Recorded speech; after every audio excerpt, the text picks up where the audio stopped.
honest. The honest issue we have, I've been here for 15 years, and I can tell you is the most important question. To designate Kenyan workers coming to China, the biggest job here in China is teaching English. Kenyans here, they're very good teachers of English, and I'm a lecturer. I teach world history in an international high school. Kenyans can be able to teach English in this country, not only one, not two, but in drones, 100,000. Just last year, we had 672 billion Kenyan shilling remittances from Kenyans in diaspora. Early this month, the DTWG team led by Dan Mokile, which I'm a member, met with the Prime Cabinet Secretary. They had a diaspora going on. Congratulations. PS Rosalind Jogu was there. She's done an incredible good job. She's assisted us a lot, and we are happy. First of all, let's congratulate the President. Mr. President is the first person to give us a diaspora department. We've waited for a very long time, from the Kibaki administration to Uhuru administration, and when you came into power, Mr. President, asante sana, you gave us the diaspora department. Now to the question. We would like Kenya to be designated as an English-speaking country. And why this is very important, because once you designate Kenya, even South Africans, they don't speak good English like we speak.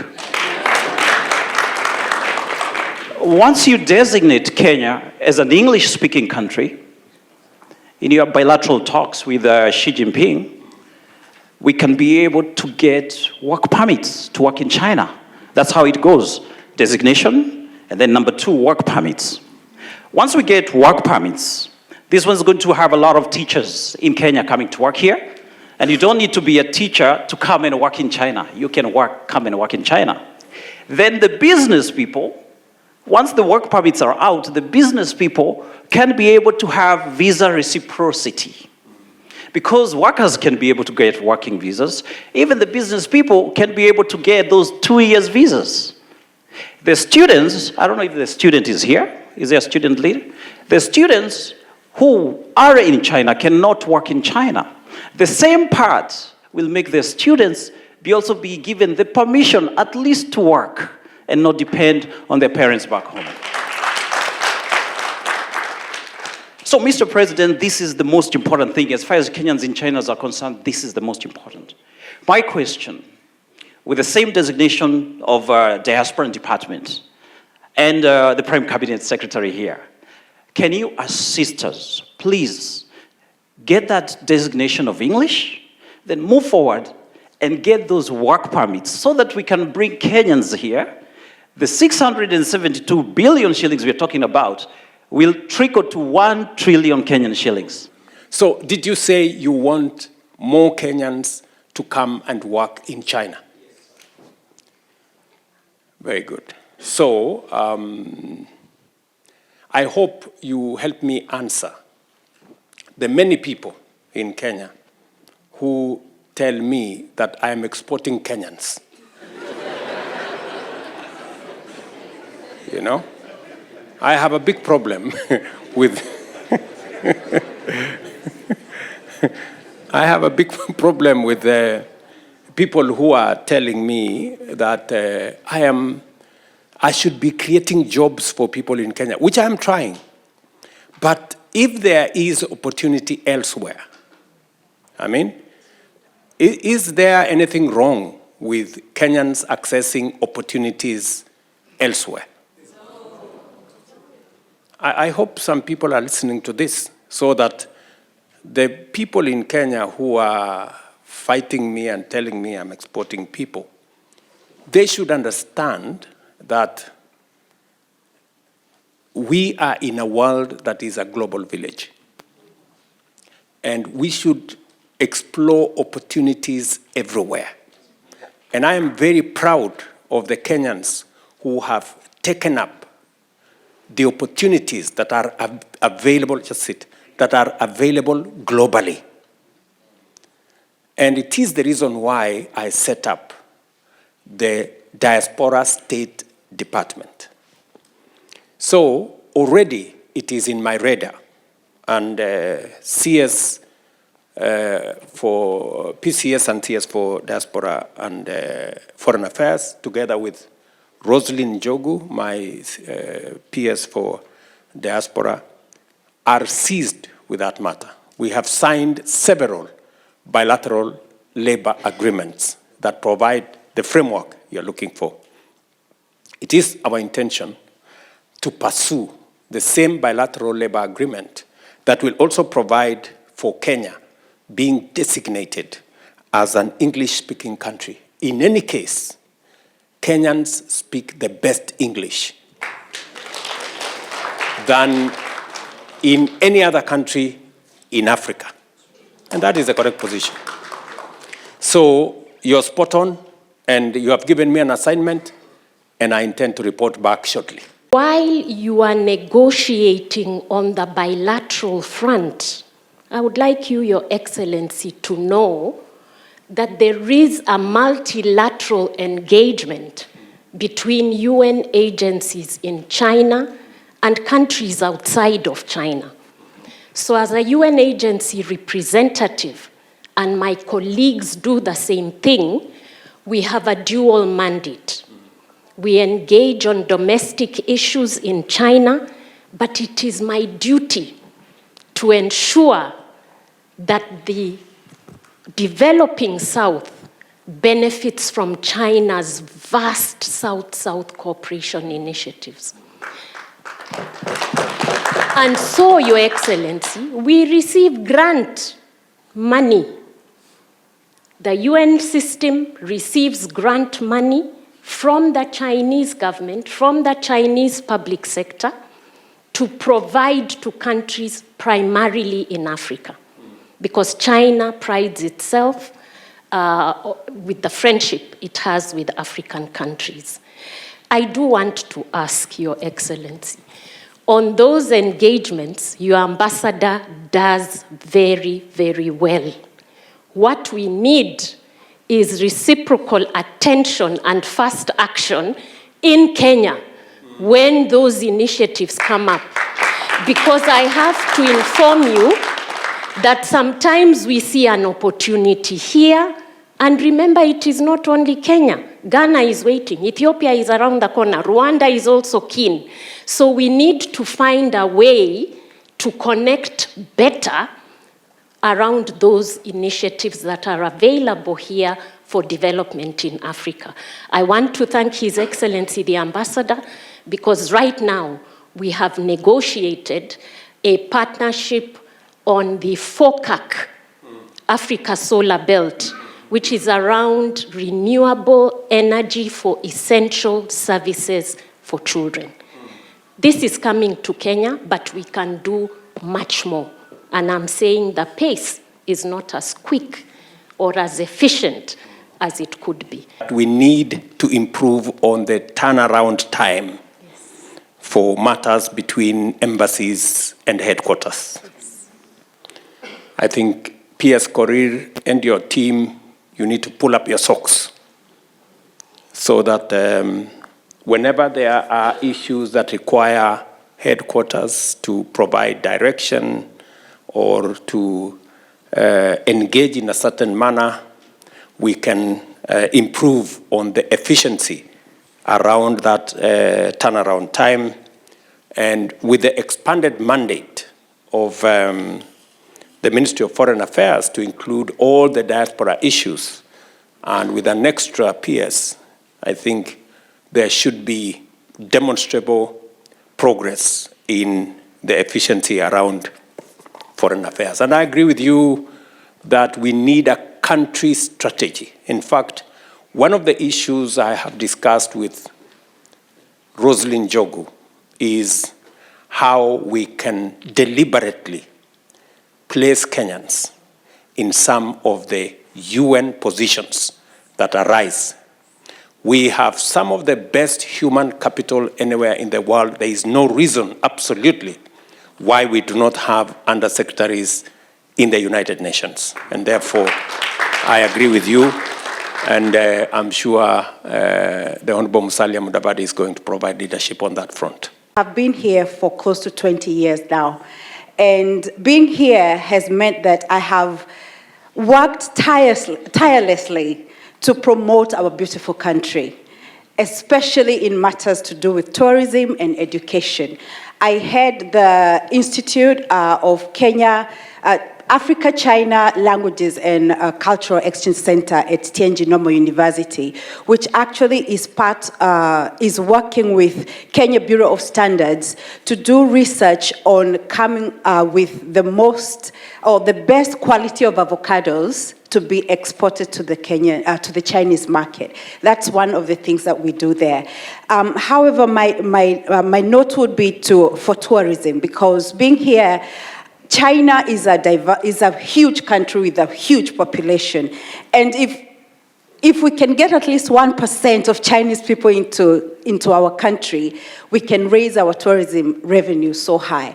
However, we need platforms to do this, and this is to the in the case of live streaming. We can use social media so much in portraying our beautiful country. We can have influencers. You know, influencers do a good job. We can have influencers to go around in our tourist sites and to at least showcase our country and reach out to the Chinese audience. And so my question would be, would there be a department to help us to do this?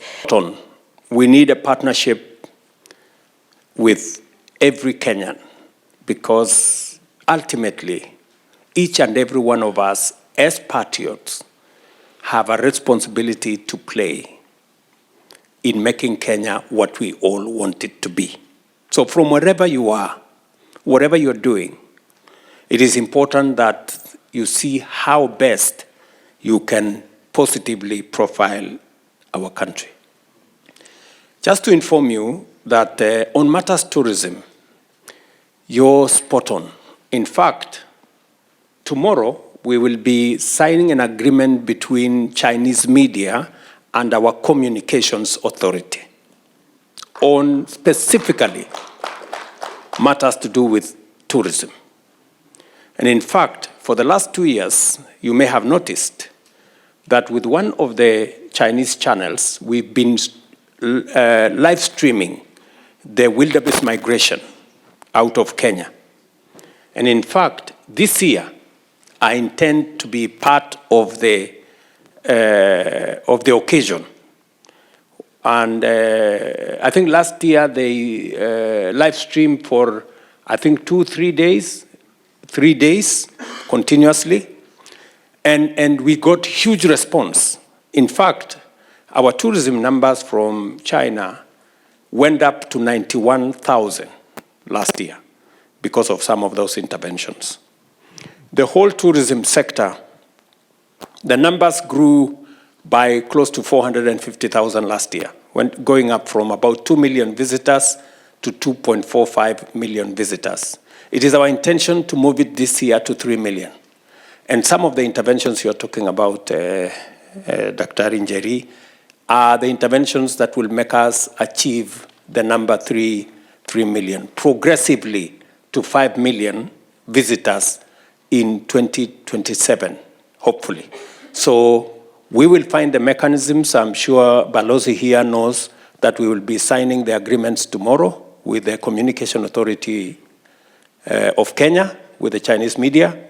And from there, you can connect people like Njeri into the ecosystem so that we can all play our role in supporting the tourism and pushing the tourism numbers for our country. We made the decision that we are going to change the regulations and the law governing savings in Kenya. Why?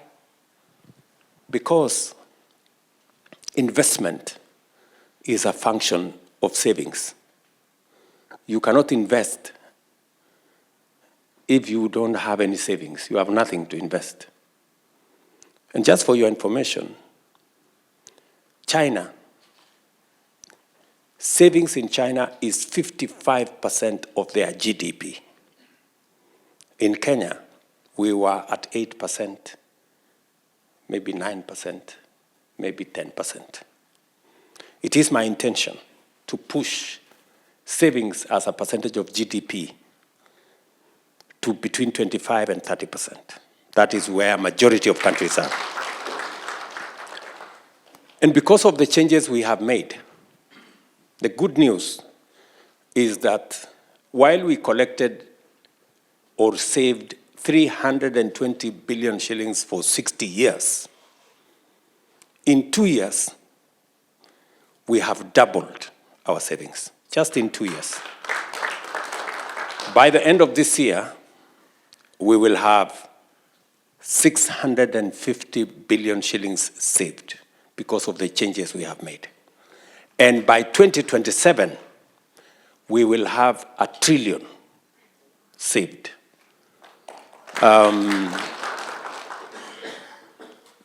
That is why I am not very popular with people who don't want to save.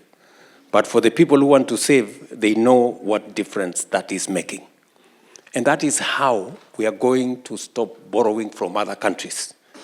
We will be borrowing from our own savings to finance our own development. Is Kenya facing east to China, or is it facing west to the US? And I have answered that question that Kenya is neither facing east nor west. We are facing forward. And we want to build mutually beneficial win-win relationships with as many friends as possible. And my mission here this time round is to discuss, amongst many things, how we can invest in the future, not just of Kenya, but of our region, with support and partnership of friends like China and others. I have already had conversations on investment opportunities. Many people get worried that we are only discussing loans and credit and things like those. I want to tell you that we are becoming more innovative in how to finance development. There are new instruments that can enable us deliver on public infrastructure using private resources and technology. I want to congratulate all of you, whether you are students or professionals or business people, for daring abroad and doing what you're doing in China, either sharpening your skills in schools, colleges, and universities, or you are deploying your knowledge and expertise in the professional space here in China, or those of you who are doing business. And when I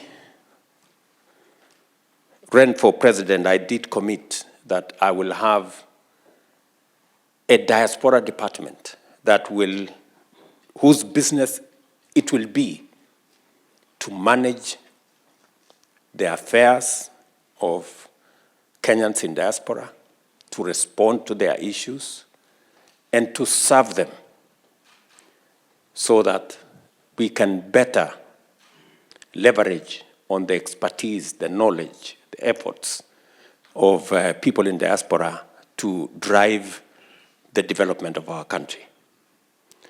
I'm very happy with what Roslyn Jogu, my PS for Diaspora Affairs, working under PCS here, and him and his team with Isaiah here, and all the other members of that team will continuously work with the embassy staff to see to it that Kenyans in the diaspora are served as best as we can, just the same way we work for the rest of Kenyans at home.